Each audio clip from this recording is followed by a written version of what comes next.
Song 42. The Conversion of the Scholar Lodrun. Obeisance to all gurus. When the Jetson Milarepa was staying in the small tamarisk forest, he was visited by a monk named Lodrun, a follower of Rachungpa and Seven Repa, but formerly an associate of monk Darlo, who was once disputed with the Jetson.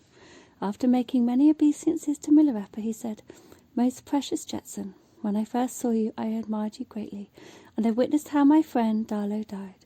Yet I could not then decide whether the Dharma that we practiced was right or wrong. Nevertheless, when I left, I greatly respected you.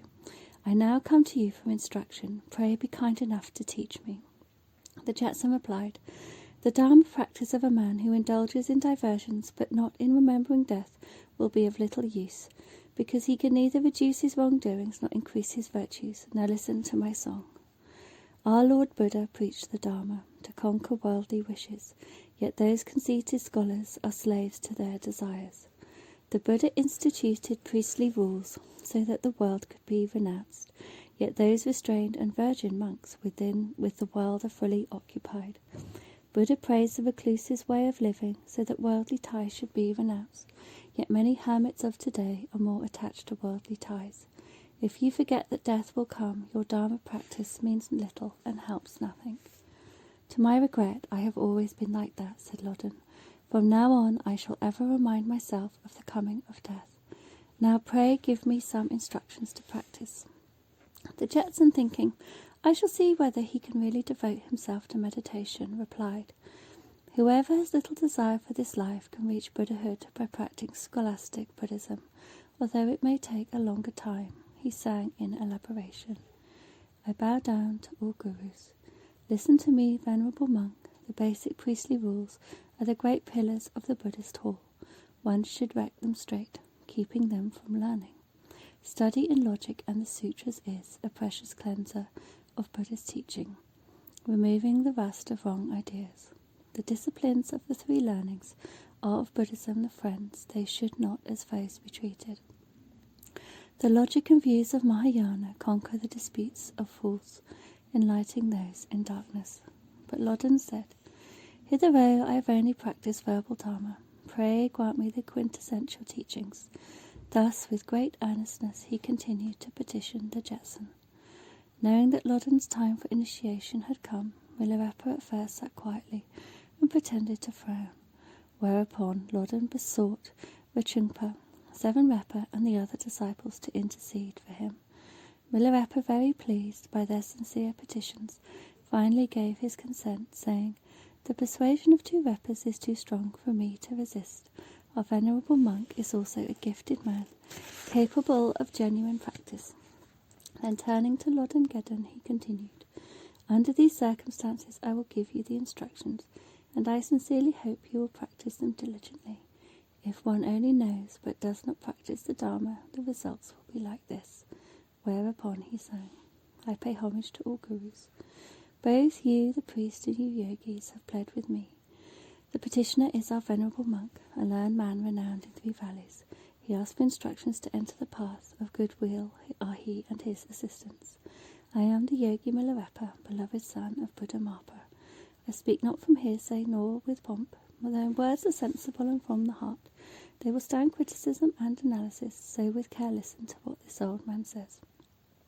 He who practices not the Dharma with devotion can at most become a sky-going preter. These sky-going creatures are well versed in rhetoric and logic.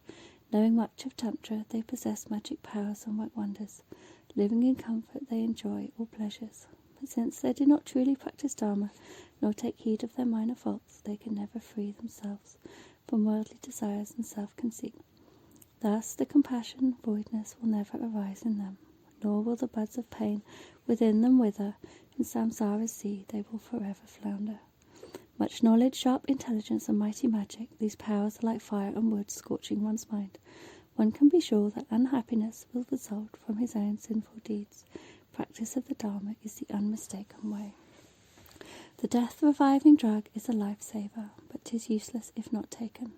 If a sick man wants to be cured, he should take the right medicine. The heavenly nectar of long life is at hand for the asuras. If they fail to drink it, they suffer from untimely death.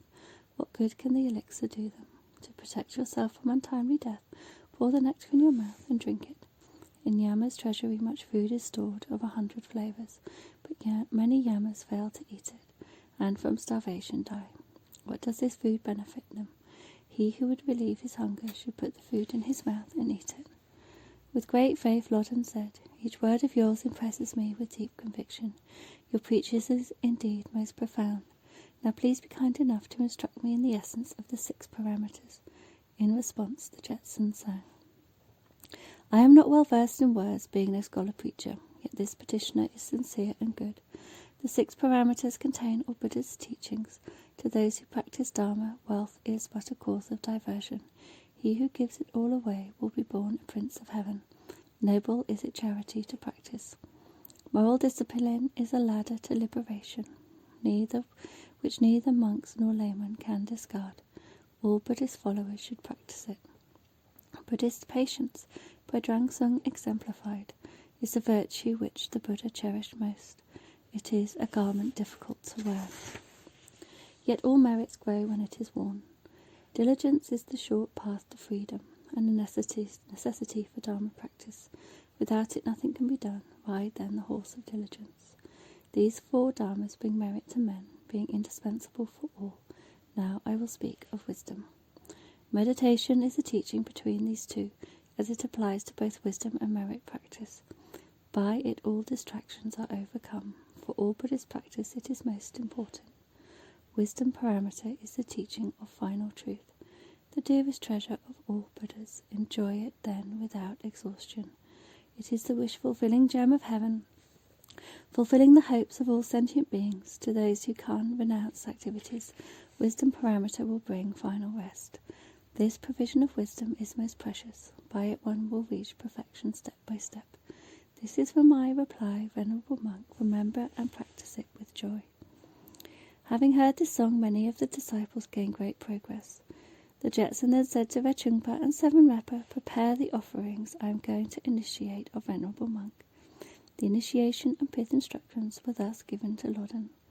After meditating for some time, Lodrun had many experiences. One day he came to Milarepa, while a number of disciples were also assembled there, and said, During my meditations, too many wandering thoughts and wild visions came to me. No matter how hard I tried, I could not keep my mind quiet and restful. I do not know whether this is good or bad. If it is bad, please teach me how to overcome it. If it is good, please show me the way to further it. He has really been practicing hard, thought Milarepa, who then remarked, You may have had many wandering thoughts and wild visions, but in essence they are all one. It matters not whether they are good or bad. What you should do is concentrate your effort on practicing the view. Now hearken. Obeisance to all gurus. Listen to me, Lodrun, and you others. Know you what mind projection is. It creates and manifests all things. Those who do not understand ever wander in samsara.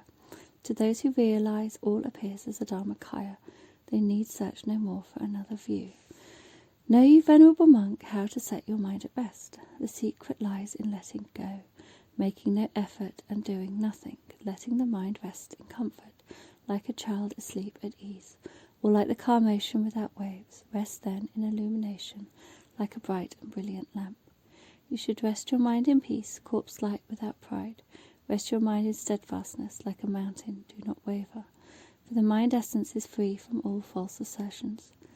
Know ye, venerable monk, and how all thoughts arise, like dreams without substance, like the vast rimless firmament, the moon reflected in water, the rainbow of illusion, like all these they arise. Never consciously deny them, for when the light of wisdom shines, they disappear without a trace, like darkness in the sun. Know ye, venerable monk, how to cope with wavering thoughts. Versatile like flying clouds, yet from the sky they are not apart. Mighty are the ocean's waves, yet they are not separate from the sea. Heavy and thick are banks of fog, yet from the air they are not apart. Frantic runs the mind in voidness, yet from the void it never separates. He who can weigh awareness will understand the teaching of mind riding on the breath. He who sees wandering thoughts sneaking in like these will understand the instruction of watching these intruding thoughts. He who experiences his mind wandering outside will realize the allegory of the pigeon and the boat at sea. Know, you venerable monk, how to act like a daring lion, a drunken elephant, a clear mirror, and an immaculate lotus, springing from the mud. Thus should you act. Know, you venerable monk, how to achieve the accomplishments. The Dharmakaya is achieved through non-discrimination, the Sambhogakaya through blissfulness, the Nirmanakaya through illumination, the Swabhavakaya through innateness. I am he who has attained all these 4 kayas, yet there is no flux or change in the Dharmadhatu. The view, practice, experience, remedy, act, and accomplishment are the 6 essential things a yogi faces in his devotion. Learn and apply them in your practice. Following his guru's instruction, Lodrun continued to meditate with great diligence and perseverance. As a result, he gained superb experiences, which he presented to the Jetsun in this song. I pay homage to all Father Gurus. Beyond creation and extinction is this illuminating self-mind, riding on the moving pranas it runs in all directions to all places. Since the mighty animation of the mind is in itself beyond all knowing, everything that I desire is found in the mind treasury within. Devoid of form and colour, excelling the sense realms in this wondrous mind, outreaching words and phrases. By practising the profound instruction, heat and bliss spring forth without. As a result, deep understanding grows within. Then one is forever freed from all adulteration. Accomplishment can never be attained when of the path of skillfulness.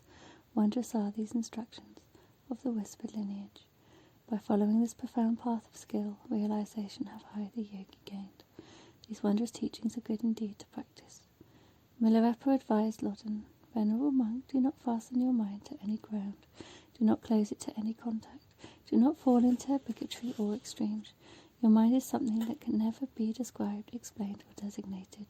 Yet you may call it anything you like when you have fully realized this truth. Lodrun then continued to meditate in the mountains and gained further realization.